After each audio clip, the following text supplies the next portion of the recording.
Remember we did our first chemistry read together before it was both of us. I was like, if I don't have chemistry with Paul Mescal, I will be the only woman in the world. He's got more inside of him than any man I've ever met. Who are you looking for? William Shakespeare. Have you encountered anybody who's lived through this sort of thing? And what was their reaction to the film, or what have they said to you?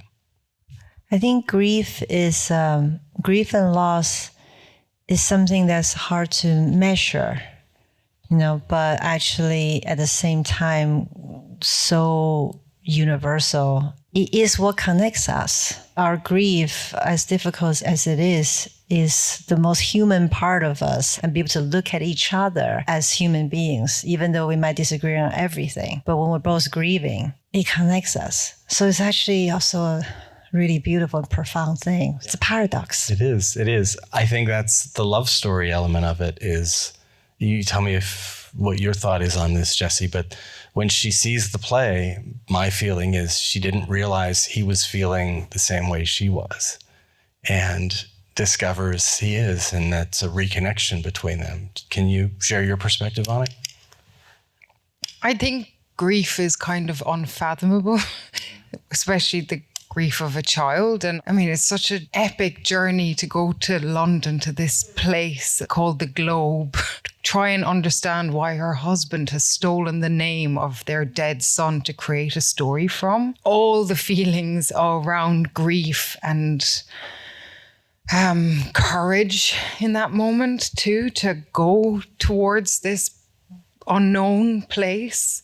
And then she discovers that her husband maybe couldn't feel it in the same way as she couldn't feel it fully, because it's too much. That pain is too much, and he needed a vessel of a story to transcend the parts that were too much to hold by himself through, which is why we all go to the theatre and why we all sit beside each other in an unspoken way, sharing those spaces with each other. Yeah. And I mean, they're an incredible love story because they have such a capacity to contain so much between each other. And if anything I learned from them is that to love something or someone is to learn to let them go as well.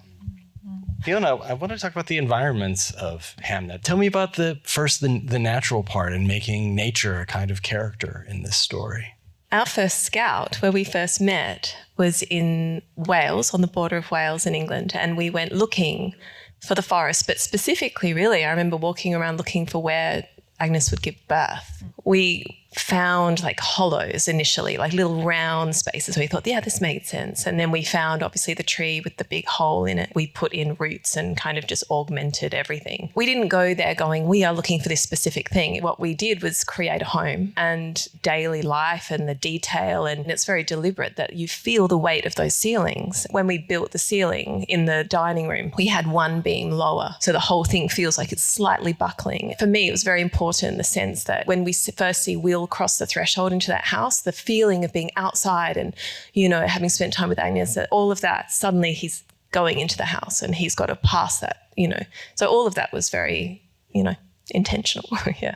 Johnnie, I have a similar question for you. And the sonic atmosphere that we're in the woods is, I think, as big a part of it as the visuals. Can you tell us about creating a soundscape for that part of the film? Yeah, sure. It's kind of hard to talk about the sound design on such a kind of natural sounding film in the way that I think my mother expressed it best when she said, "What do you mean you do the sound on films? They sound all right to me." But there's a lot of choices that, we've spent a lot of time in forests in Wales away from traffic and aeroplanes and finding many recordings and understanding that, you really can do a lot of work in your choice of different bird songs and whether or not they support the subjectivity of a character's headspace or whether or not they interfere with the performance. And so really it was about creating a wonderfully immersive environment.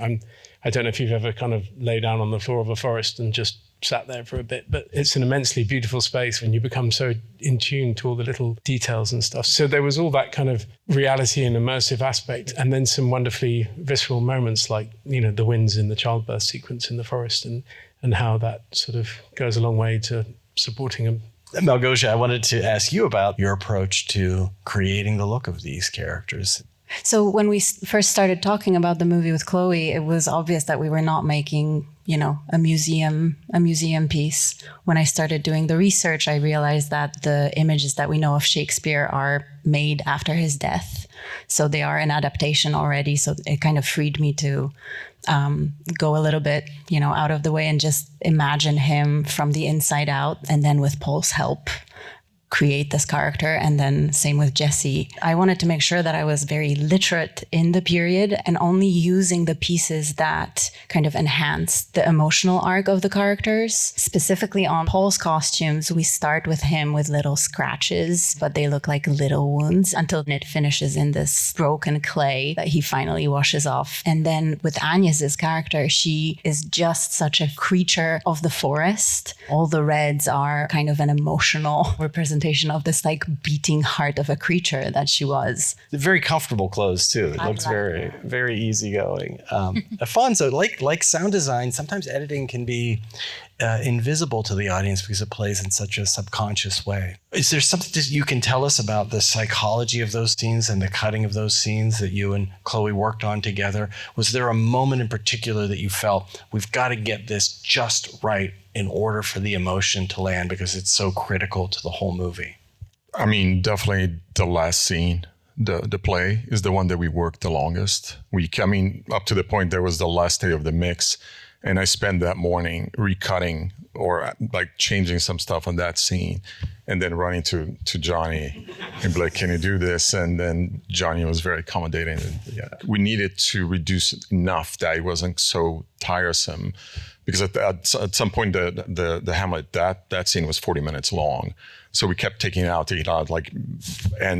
but we wanted to have enough. We knew we kind of reverse engineered of the things that worked, of the moments that worked, the beats that were important, and then we kept like shedding stuff around it and just make sure this works. And this basically, that's the longest, the one that worked the hardest, I think. There are a handful of scenes in the movie, Jessie, where you have to express. You throughout the film, you're reading emotion on your face, and she's holding a lot in. But there are a few moments where she explodes, and those are the birth scenes and his death scene. And it struck me that there's a parallel between them. Her agony in both, it's a different kind of pain, but she's sort of yowling into the void in both cases. And I wondered if you two both felt, and Affonso, maybe you could chime in on this too. Did you feel that those sequences were linked in some ways?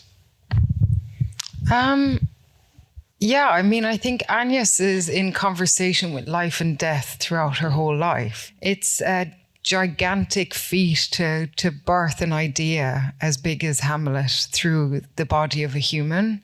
And I think she had such kind of a force of kind of recognition with something unknowable and mysterious, but something ancient and huge, that this young boy, this birth, these twins, this life was going to come through in her. And never for a second, once that moment was created, did she take that for granted. Maybe she got lost thinking it was going to be Judith, but it's an epic tale. Hamlet, so I couldn't just like plop him out.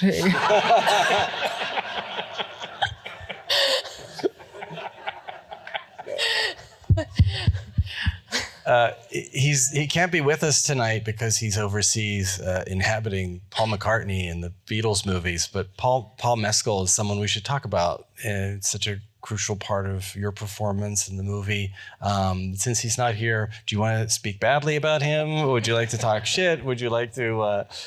I want Jessie to talk about him, but I would just say it's just like life and art imitating each other. He has to leave us. He is working in London on this great masterpiece. And there's us. One have no problem after another. You have some heavy scenes with him, but you also have very beautiful flirty scenes with him at the beginning of the story. Their love has to capture us before we can really know them as a family. And what would you like to share about the way you two performed this dance together? I mean, that was really a hardship. I was like, remember we did our first chemistry read together before it was both of us. And I was like, if I don't have chemistry with Paul Mescal, I will be the only woman in the world. And that will be so... But we did. And that's good. Well, firstly, he's like absolutely a movie star. And I mean that with so much tenderness and clarity, because he wears the space of what that is. But beyond that, and essentially what he is a giant human heart.